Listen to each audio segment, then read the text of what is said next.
Então, vamos a mais uma correção. Então, fica aí ligadinho, nós vamos corrigir a atividade da semana passada, ok? Vamos lá, então. Questão 1. A questão 1, ela fala o seguinte: quais as partes das organelas estão representadas nos números 1, 2, 6 e 5? O que nós vamos ver aqui? Nós temos aqui uma figura da célula e aqui vários números. Só que eu só quero saber esses 4 números aqui. Então, vamos lá. Aqui a gente está vendo que é uma célula animal, é uma célula eucarionte, né? Porque a gente vê que tem um núcleo nela. E aí ele pergunta aqui, a estrutura 1 está falando de quem? A estrutura 1 está falando do núcleo. Nós vemos aqui na figura que o núcleo que está composto por 3 partes, né? Ele está falando aqui da parte que envolve ele, da parte interna, da parte externa e do nucleolo que fica dentro do núcleo. Então, nós vemos aqui que o 1 ele fala sobre o núcleo. E aqui ele também quer saber do 2. 2 aqui, nós vemos que ele está falando do retículo endoplasmático. Nós sabemos que o retículo endoplasmático ele pode ser liso ou rugoso. Quando ele é liso, ele não tem ribossomo. Quando ele é rugoso, ele é composto por ribossomos. Ribossomos, nós sabemos que é a sintetização de proteína. Então, aqui na figura, a gente está vendo que é um retículo endoplasmático. E os 6? Os 6 aqui, ele está apontando para quem, gente? Para a membrana plasmática, que é o que envolve e protege a célula de fatores externos, né, que tentarem entrar dentro da célula. E, por último, o 5. O 5 aqui ele está mostrando a mitocôndria, que é responsável pela respiração celular. A resposta certa aqui é a letra C. E marcou C, marcou correta. A questão 2. A questão 2, ela fala o seguinte: o retículo endoplasmático pode ser liso ou rugoso. Eu já tinha comentado a questão anterior. A porção do retículo chamado de rugoso está relacionada com a produção de proteína e recebe esse nome devido à presença de quem? Dos lisossomos, da mitocôndria, dos perixomos ou dos ribossomos. Na questão anterior eu falei que o retículo endoplasmático ele pode ser liso ou rugoso. E, sendo liso, ele não tem quem nele? Os ribossomos. E quando ele é rugoso, ele tem ribossomos aderidos. Como a gente vê aqui na imagem, ó, vários ribossomos aderidos no retículo endoplasmático. A resposta certa aqui é letra D, ribossomos aderidos ao retículo endoplasmático. Certo? Então vamos à próxima questão. Questão 3. A questão 3, ela fala de uma outra organela. Que organela é essa? Vamos lá então ler a questão 3. Em algumas células de defesa de nosso corpo é possível observar uma grande quantidade de lisossomos. Isso se deve ao fato de que essas organelas fazem o quê? Os lisossomos nós sabemos que são como se fosse o estômago da célula. Ele faz o quê? Ele faz a digestão de todas as partículas que entram dentro da célula que são indevidas, né? Que não são partículas que deveriam estar ali. Ou seja, aqui ele está perguntando, em algumas células de defesa do nosso corpo, é possível observar uma grande quantidade de quem? Lisossomos. Por quê? Porque as células de defesa são responsáveis por quê, gente? Por defender o nosso organismo de agentes externos. Então, a resposta correta aqui é a letra D. Por quê? Aqui diz, realizam digestão intracelular, ou seja, dentro da célula, processo fundamental para a realização de fagocitose, ou seja, de comer aquele elemento que entrou indevidamente dentro da célula. A questão correta aqui é a letra D. Aqui nós vemos nessa imagem uma célula, né? Uma célula de defesa. Ela está fagocitando uma bactéria, então ela está indo atrás de uma bactéria para englobar, ou seja, para fagocitar, para comer mesmo essa bactéria, até ela conseguir. Isso aí são as células de defesa do nosso organismo nos protegendo. Então é uma forma de fagocitar essa bactéria, ou seja, a gente está vendo aqui então a ação do lisossomo de uma célula de defesa, certo? Questão 4. Vamos à questão 4, então. A questão 4 fala o quê?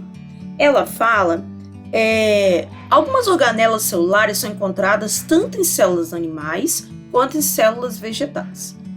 Analise as alternativas a seguir e marque a única encontrada apenas na célula vegetal. Aqui eu estou dando um exemplo de um desenho, né, de uma célula vegetal.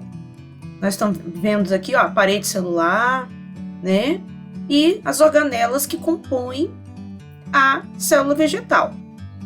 Então ele quer saber o seguinte aqui, analisa as alternativas a seguir e marca a única encontrada apenas na célula vegetal.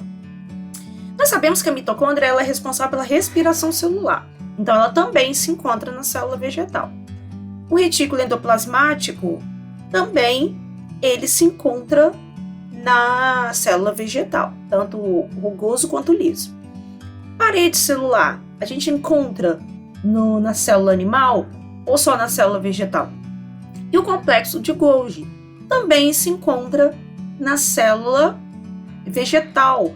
Por quê? Porque também o complexo de Golgi ele faz o transporte de substância, o armazenamento, então ele também encontra na célula vegetal. A única organela dessas 4 que a gente só encontra na célula vegetal é a parede celular, que nós vemos aqui, ó, na figura, que ela é exclusiva da célula vegetal, ok? Certinho? Então vamos à próxima questão. A questão 5, ela fala o seguinte: existe um remédio chamado de clorafenical. Ele tem efeito antibiótico por impedir que os ribossomos das bactérias realizem sua função. O efeito imediato desse antibiótico sobre as bactérias sensíveis, ele faz com que as bactérias deixem de sintetizar o quê? Nós sabemos que os ribossomos, eles são responsáveis por sintetizar uma determinada substância. Então, essa substância se esse antibiótico atingir as células da bactéria, impedindo o ribossomo de sintetizar, né, de produzir e fabricar, o que vai acontecer?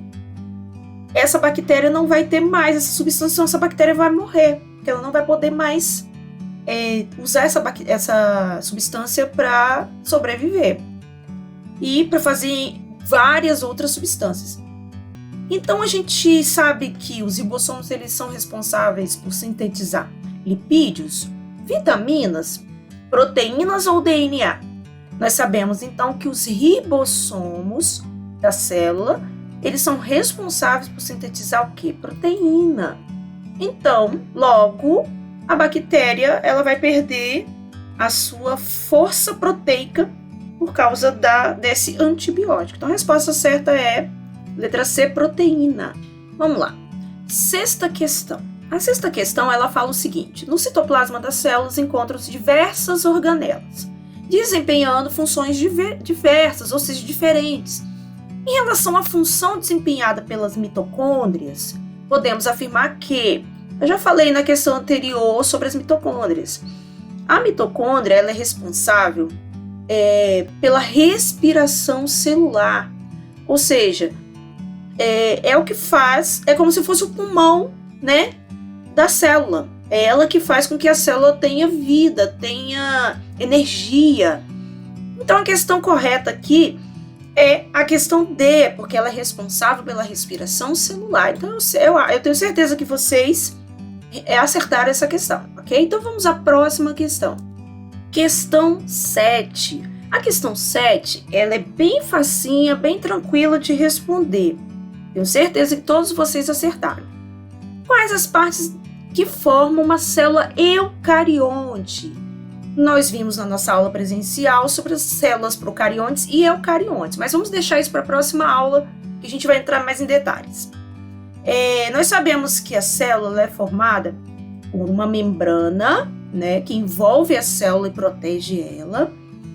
Ela tem um citoplasma, onde ficam as organelas, e tem um núcleo, que fica guardado o DNA. Então, a questão correta aqui é aquela que corresponde à membrana plasmática, ao citoplasma e ao núcleo. Então, a questão correta aqui é a letra C. Tenho certeza que todos acertaram, certo? Então vamos à próxima questão. Vamos lá, questão 8. A questão 8, ela é bem tranquilinha, porque também foi uma aula que nós vimos na presencial. Então, tenho certeza que vocês responderam bem corretamente. Fala o seguinte, as células procariontes diferem-se, ou seja, são diferentes das células eucariontes, porque as células procariontes, elas não possuem o quê? Nós sabemos que a célula procarionte, ela é diferente da célula eucarionte, por quê? A procarionte, ela não tem um núcleo, ou seja, o seu DNA, né, o seu material genético fica disperso, fica solto no citoplasma. Já a eucarionte, o seu material genético fica dentro do núcleo, fica protegido ali no núcleo. Então a diferença das duas é basicamente o quê? O seu material genético, ela não possui material genético, a letra A está dizendo. Não, né, gente? A gente sabe que ela tem material genético. A letra B fala o quê? Não possui material genético como as eucariontes, mas possui núcleo. Opa, peraí, vamos lá. Tá errada. C, possui núcleo e o material genético se encontra disperso no citoplasma. Opa, aí a gente já começou a se entender. Possui material genético disperso no citoplasma e não possui núcleo. Nós sabemos que as células procariontes, elas não possuem núcleo e o seu material genético está disperso no citoplasma. Então, qual é a questão correta aqui? Possui material genético disperso no citoplasma e não possui núcleo. Então, a questão D é a correta, certo? Então, aqui, a questão D é a questão corretíssima. Tenho certeza que vocês acertaram essa questão.